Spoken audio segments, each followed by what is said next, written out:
Sabahınız xeyirli olsun, hər vaxtınız xeyir, dəyərli treyderlər. Ümid edirəm yaxşısınız. Dünənki satış əməliyyatlarından qazana bildiniz və bugün səhər saatlarında Siqnal kanalında qızılın 10 dollara qalxışı üçün buy 4472, TP 4482.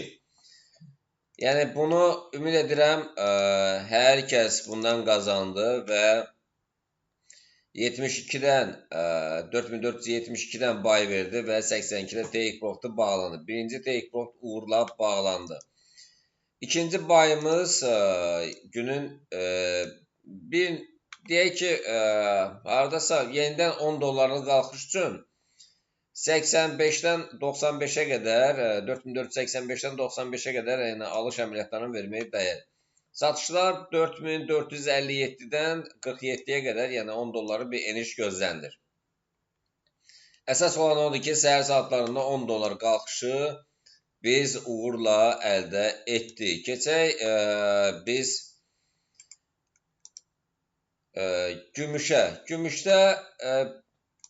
Biz gümüşdə də alış əməliyyatlarını icra etdik, yazdıq, dərc etdik. Yəni 73.800-dən 73.950-lərə qədər biz təyin etdik alış əməliyyatlarını və ümumi olaraq yəni 74.200-lərə qədər qalxması gözlənilir.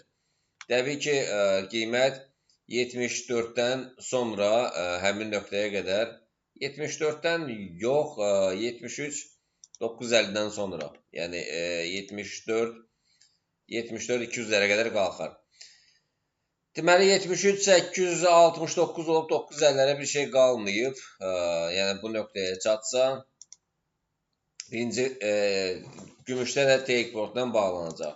Evroya gəldikdə isə evronun hansı nöqtələrdə alışı icra edə bilərik? Əsasən də bir nöqtə 16.200-dən sonra alışlardır.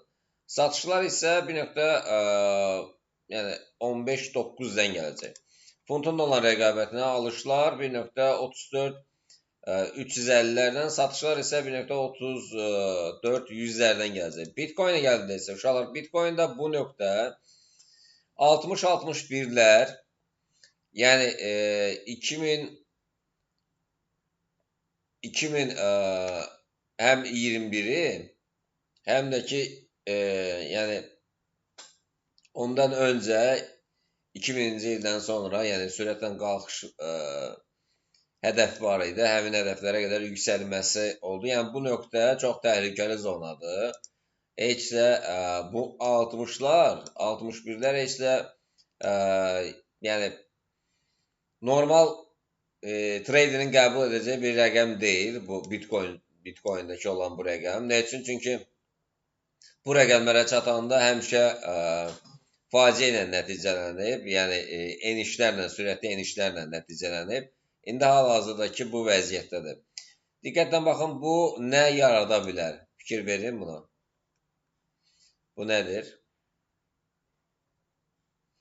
Yəni bu, deyək ki, Bitcoin-in çöküşü deməkdir bu nöqtə. Yəni 60-dan aşağı qalsa, ilkin olaraq 46 və 30-lara qədər enməsi gözlənilir.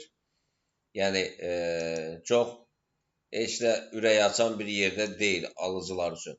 Yəni belə də bir trend xətti çəkə bilərik. Yəni bu baş və çeyin modeli yəni hər dəfə bu vəziyyətdə yox, bu vəziyyətdə də ola bilir.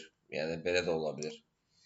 İndi baxaq 60-dan aşağı formalaşmasa, formalaşsa 48 olacaq və 48-dən sonra da 31-30-lar olacaq. Yox, formalaşa bilməsə buradan start götürüb yavaş-yavaş yuxarı doğru dirçələ bilər. Keçək Ethereum-a. Ethereum-da da yəni eyni vəziyyətdir. Ethereum-da da yəni sürətlə enib. Gəlin Bitcoin-in alışını biz nəzər çatdıraq. Bugün nələr baş verəcək? Yəni bildiyiniz kimi bugün V şəkilli bir şey yaradıb burada. Yəni belə bir şey yaradıb. Yəni sadəcə olaraq hələ trend xəttini keçə bilməyib. Yəni bu istiqamətdə də alış əməliyyatları biz harda verə bilərik alış əməliyyatlarına? Alış əməliyyatları yalnız 69.900-dən sonra alışları verə bilərik. O da 66.900-lərə 66.9'lara və 68'lərə qədər yüksəlməsi gözlənilir. Amma Bitcoin'in sürətli bir qalxışı gözləniləndir. Biz təbii ki, hələ ki formalaşandan sonra gözləyirik. Yenidən 4000 dünən yəni 6000 dollar yenə dəyər itirdi. Satışlar yəni hara qədər gələ bilər? 60-dan aşağı formalaşsa heç vəziyyətə heç də yaxşı olmayacaq. Hədəf olaraq 60-dır.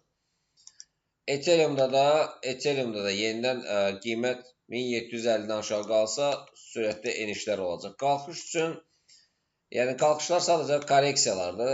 Biz 1839-dan sonra alışları icra edə bilərik. Dolların Yaponiya rəqabəti yenə sürətlə bir eniş yaşadı. Yəni çox qəribədir. Yəni həqiqətən qəribədir. Bu nə demək istəyir? Burada kölgə qoyub yenidən yuxarı istiqamətlə davam etdirmək istəyir. Dünənki kimi. Biz gəl neftə keçək. Neft neyəcək? Alışlar neftdə 100.40'lardır, satışlar isə 99.30'lardır. Gəlin biz yenə qızıla baxaq. Qızıl yenə qalxacaqmı? Təbii ki, dünən bütün kütlə qalxmağı gözləyirdi, amma endi bugün isə qalxmalarla müşahidə olunacaq. Əsas alışlar deməli 4496-dan sonra gələcək. Hamınıza uğurlar uşaqlar.